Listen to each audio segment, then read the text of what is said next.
Welcome to the Front Row Back Row podcast presented by Physiogrowth. We're your hosts, Brian, who scaled a PT practice from the trunk of his car to 6 locations, and Owen, who helped lead an 8-figure exit and now runs a cash-based PT practice. This show is real conversations from owners actively building with what's working right now. All right, so now we are at part 3 of our hiring 4-part series. Last time we left you with, okay, now you've given an offer letter. We walked through the interview process, our best practices with Brian with his 6 clinics, me hiring about 100 therapists in Arizona, and now as a solo cash practitioner. And now today we're going to say, okay, we want to give this person an offer, right? We like them. We're set up at the right time in our business to hire them on. We want to seal this deal, right? So the big thing then you have to say is, okay, I'm committing to something financially, right? So the biggest thing that we get in our mentorship group, our Physiogrowth mentorship group, is do I do salary or pay per visit? And I think this stems from if you are a new practitioner and you are hiring your first person or second person, you have a cash flow issue, right? You don't have 5 clinics that have 4 PTs that are producing regularly, right? So you're saying, well, okay, if I pay them per visit and I give them a margin, then, I can take some of that and I'll make money off of this employee. So for my efforts of being the owner. Um, and then I don't have to pay them for when they're not seeing anybody. So I don't lose money when they're sitting around if their schedule isn't full for the first month, right? Or we're doing onboarding. And then the opposite side of that is salary, right? Where you're saying, okay, I'm committing to you. Most candidates want safety and stability. So they'll say salary is something that they want. So this is kind of the big thing I want to go over to begin this, because it's been a hot topic for us, is when you have a good client, what makes you say salary? What makes you say pay per visit? Like, what's your thought process, Brian, when you're bringing in somebody at Evolution, or if you're counseling a newer clinician who's maybe making their first hire? What makes you lean either way? What do you like? What do you don't like? I think the key, I mean, I'm a big, it's such a good debate, right?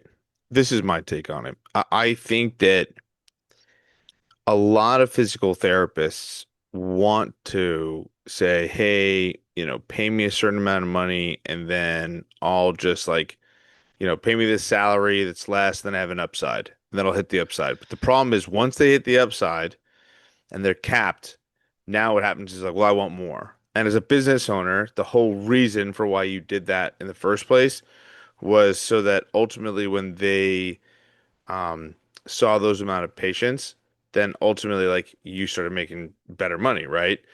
Hmm? So I've seen that backfire on PTs before.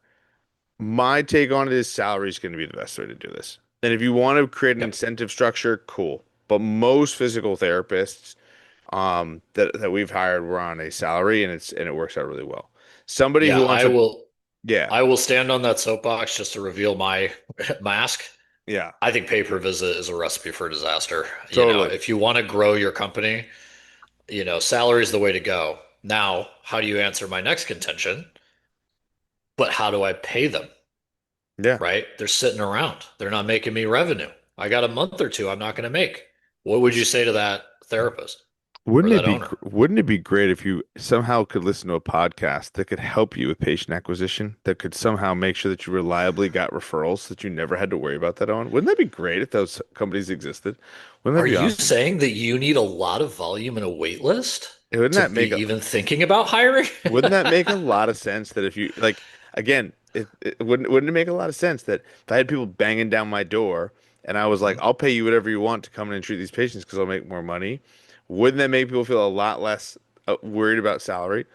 We Yeah, keep and saying I it over think and this over is again, know your numbers and know how many people you have coming in. Like, when you see people who say, "Hey, why don't like I'm going to commit to you less, but I'll pay you more if you do that." What it means is you're responsible for building your own business within their business. That's what that means, yeah.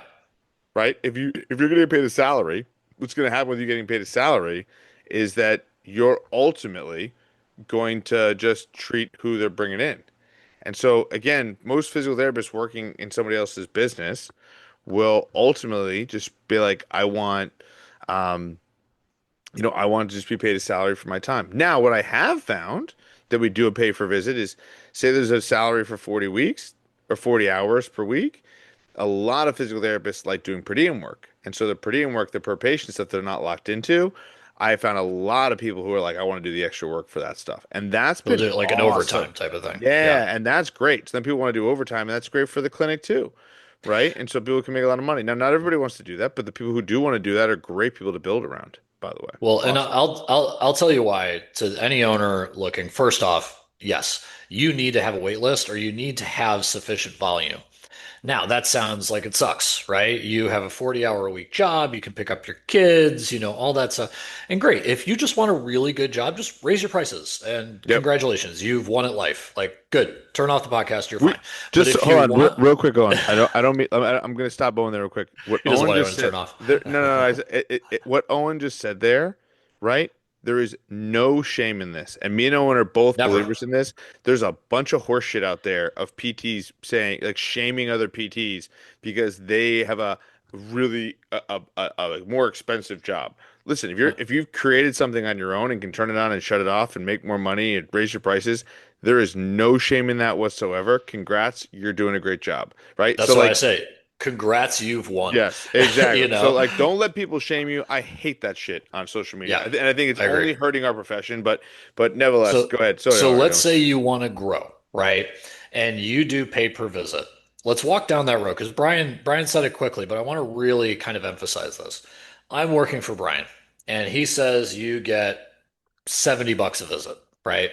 And I say, okay, great. So I do the math and I say, okay, if I can see like 25 people, I'm going to make $100,000, whatever the math is, right? Well, in Brian's system, I could see 50 people, right? Yep. So now I'm seeing 30, maybe 35. And all of a sudden, ooh, my per week is now 120,000, right? 130,000. Well, all of a sudden, Brian comes in and he's the owner and he says, well, I built all this around you. I bring all the patients to you, and you don't have to worry about, the business failing, what your loans are like all that stuff. You just have to show up and work, right? So, they did that at the beginning, right? They didn't see it if they weren't that busy. But now they are getting more than the owner, or they are basically being like a 5% or 10% margin, whatever you started out at that you could handle and they would take, right? Because that's the thing is what they would take is probably pretty high if it's pay per visit. All of a sudden, you as the owner, you're paying this one PT a bunch of money, and you can't do that. You know you can't because that's not enough for you to build out another clinic or buy more equipment or market or all the other stuff that's not patient care. And then you have to go to this person and say, hey, you're doing awesome. I love you as part of this clinic. Also, you're taking a pay cut. You Yep. know, not fun. That is a almost recipe for them to leave, right? Now, if you look at salary, yes, you will likely have to work 60-hour weeks, their onboarding time, right? You're going to have hopefully you have a full wait list where you've already done the 60-hour weeks of keeping those patients, keeping the doctors happy, things like that. But there's going to be a painful few months, right? The nice side of that is when they're not busy, they can go market for you, right? They can help stuff around the clinic. They can maybe take patients off you so you can go market, right? If they're Yep. not a big marketer. And that's painful for like 3 or 4 months. No questions asked. But now when they're seeing 50 visits, right? Because I say 50 for Brian because he has a 40-minute one-on-one system, not a 1 hour 40, one-on-one system. Um, then it's like, yeah, they're fine. That's what I've been paid the whole time. Like, okay, we knew this was part of it. So then you can make that number the margin that you need to do it. And I mean, there's a lot of evidence out there that it should only be 40% of salary, right? Your 40% of revenue is what the quote unquote good cost of people is, like cost of salary is. Now, in today's market, I would be hard pressed to find a PT owner who is doing 40%. They're probably closer to 50. But I mean, if you do pay per visit, you're not doing 50% of each visit, right? Like if you're Medicare in Arizona, you would be paying someone like, 55, $60 a visit. Well, they're just going to go get that salary down the street, right? 100%. Um, so you're having these numbers that, they make sense at the beginning when you're cash strapped because you're hiring too early. And then they end up with the guy leaving 3, 5 months later culture's terrible, and then you're back where you were before, right? Yeah. And that's my breakdown of why I choose salary versus per visit. I'm sure there's great people out there that have had it work, and the conversation was good, but that is a low probability of success. I also think something that you said very specifically in there um, was the idea behind, and again, I'm going to highlight it because Owen didn't really say it, but I also believe in this. He said if I have about 50 patients that someone's seeing, on a week, and our 40-minute patient slots, well, or like so, think about this. Let's break that math down. So if I have, and I have a calculator here as I'm playing around with it. The slots that I have open for a 40-hour work week for a patient, a 40-minute per session is 60. So I have 60 patients. So if I have somebody see 50 patients per week, right? The productivity on that, right, is 83%. So again, when we talk about productivity, this is something that people have to be measuring so that they understand the hiring process. At 83% productivity, if I'm 83% productive, that means I'm seeing 53 patients a week or 50 patients a week. So if I'm doing that, then guess what? I want to hire somebody so I can offload some of these people. It gets easier and easier and easier, and there's more margin for error on that productivity amount once you get bigger and bigger. However, that was the big thing that I would say that Owen said. Once you get over like 80%, that's when you really want to be targeting that higher. And to me, measuring that is essential because it gives you more clarity in the business so you can operate properly. And that Yeah. way, then you can also understand, all right, cool, I'm 83% productive. I know what my reimbursement rate is. This is what I want to do. This is how I'm going to do it. How am I going to, you know what I mean? And like by doing that, then you can back it off and then you can actually safely say, okay, like when the person's on vacation because they're going to take some time off. This is what it looks like. Like I remember we were talking to somebody in our mentorship group, and they were talking about, well, they want vacation and blah blah, blah and this stuff. Like that again, you nailed it, Owen. If you do not give it to them, there are 10 of the PT practices lining up to fucking give it to them. So the Mhm. reality of the situation is you have to be competitive. And if that means that and then again, when that person comes on, you need to make sure that you train that person properly. You have to have systems where the person's ready to go. You have to run an actual business if you're going to hire people. Because the reality of the situation is this: when people look at layoffs, right, and they look at Facebook or they look at all these technology companies and look at when they're like, what's going on? Why are these companies laying people off? Now, AI is obviously changing the game on that, but for the most part, it's because they've overhired. So what it Mhm. means is if you're at 50% productivity and you bring on a full-time salary PT, and all of a sudden you're both are twiddling your thumbs, as the business owner, I got news for you. The problem is if you overhire, you're gonna be like, I just have to fire this person.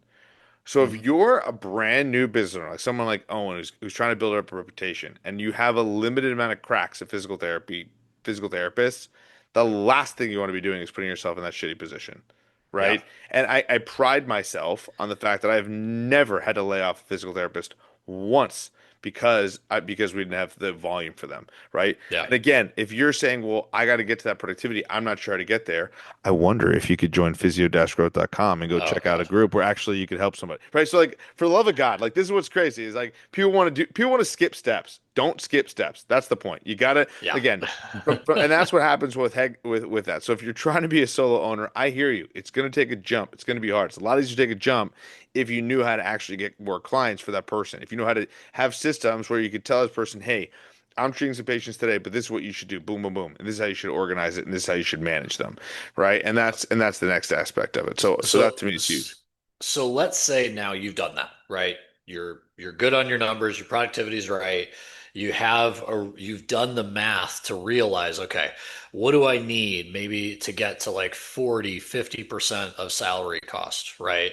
I think 33 is like the gold standard, but like let's just say let keep it to a level. You got to know your numbers for your margins, what you can do in your area. It's very clinic specific. And, we haven't really even touched on benefits, right? Now, at some points, that's a big negotiation piece, right? And maybe if you're bigger, you have more options, right? But this is something I feel that most candidates are looking for, at least some level of benefits package if you're also, if you're salaried. So you got to take that into account. How much does it cost to give them healthcare? How much, what's your plan? Things like that.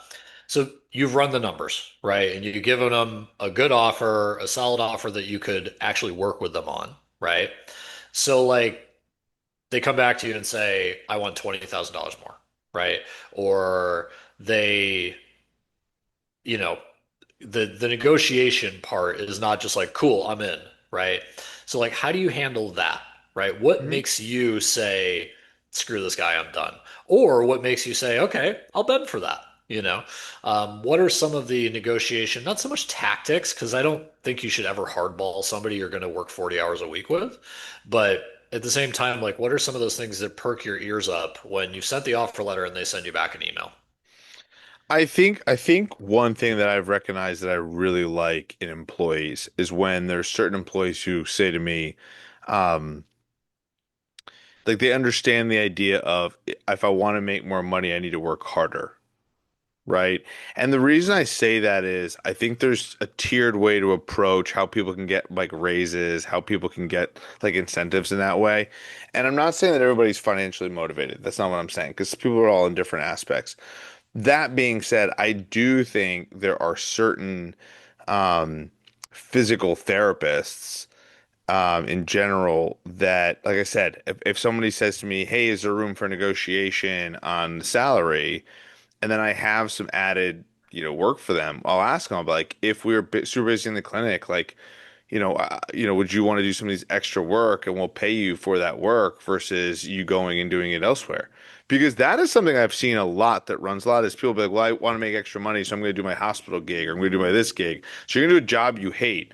So what I would tell physical therapy practices is how about find other intangibles that you could actually pay them more money to do, right? And it's probably has to have a dollar amount to it. So like if you got to be getting paid for it versus like, I'm not talking about just marketing, like that's kind of included.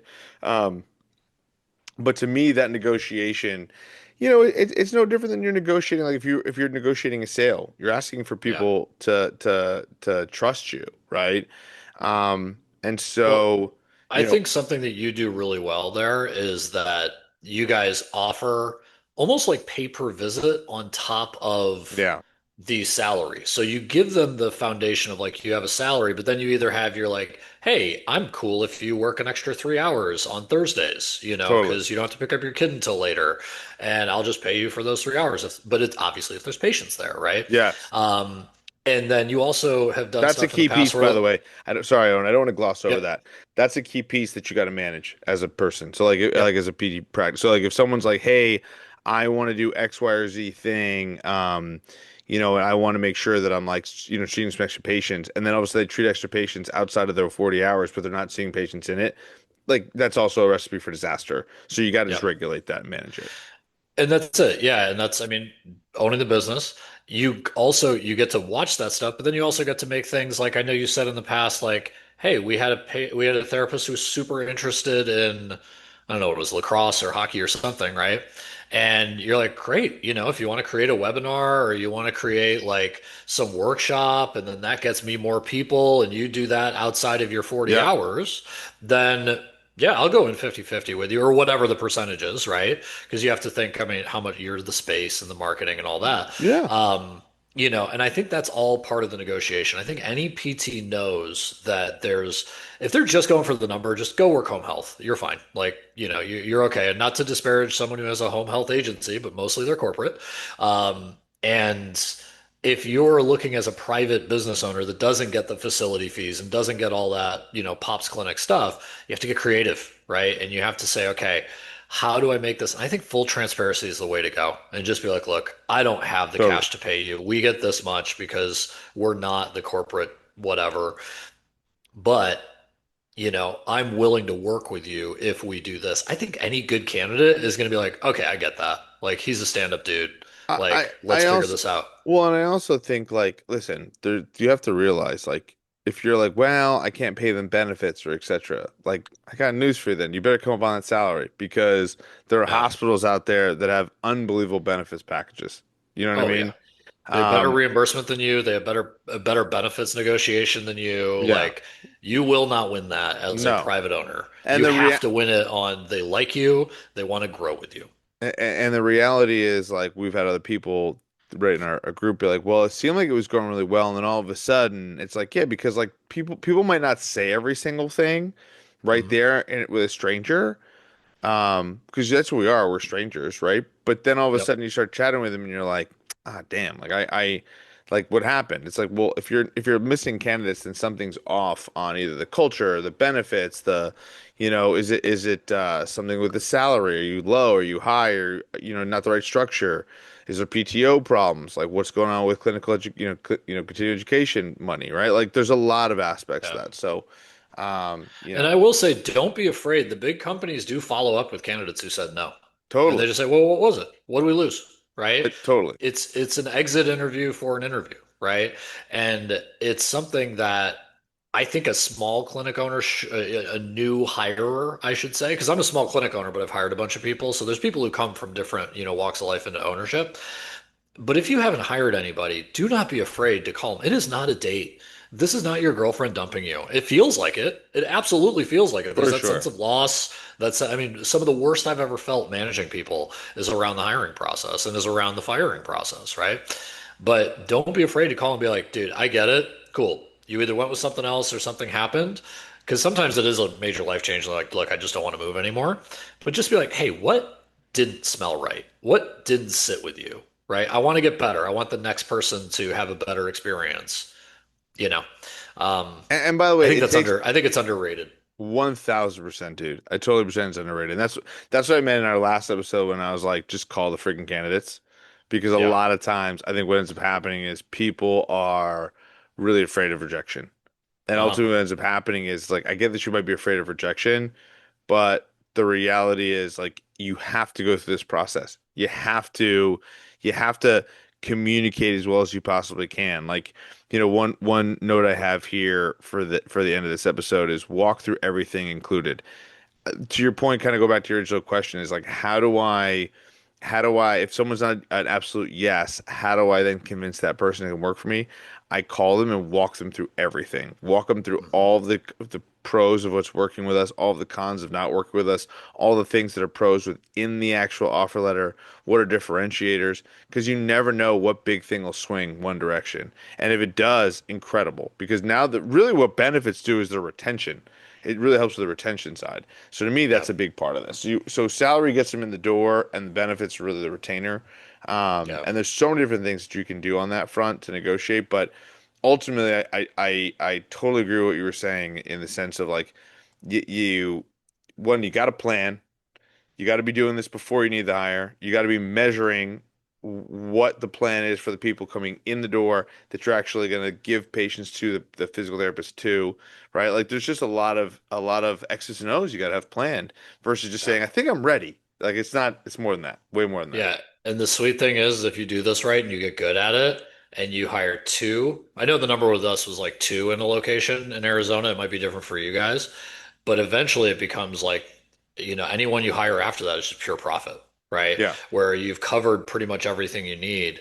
And then it becomes, as a business owner, you start saying, oh, I want to step out of the clinic. I want to spend more time with my family. Honestly, it's nailing this. It's Yes. managing them while they're in the door and nailing this process. So hopefully this has helped you out. Yep. If you are thinking about this new, or if you've done this a bunch and maybe we've given you some good ideas to go home with. So if you want more from us, if you want to talk with us specifically about your business, physio-growth.com is the Mhm. website. We host weekly Q&As. People seem to get a lot out of it. They're always on the call and Yeah. always asking questions. We always Well, go over. totally. And for the next podcast episode, we're going to talk about is onboarding and building high performers. So the mentorship side of Yeah. how you when you hire these people. So make sure to look out for that next episode because we're going to be trying to figure out like again, now you've hired that person. Now what's a huge piece of it is the first month they're in there. Um, you know, are you setting the expectations? What do the first 90 days look like? What are the values that you're going to make sure that you're taking on? What's the KPIs you want them to measure? What are the goals that you want them to create?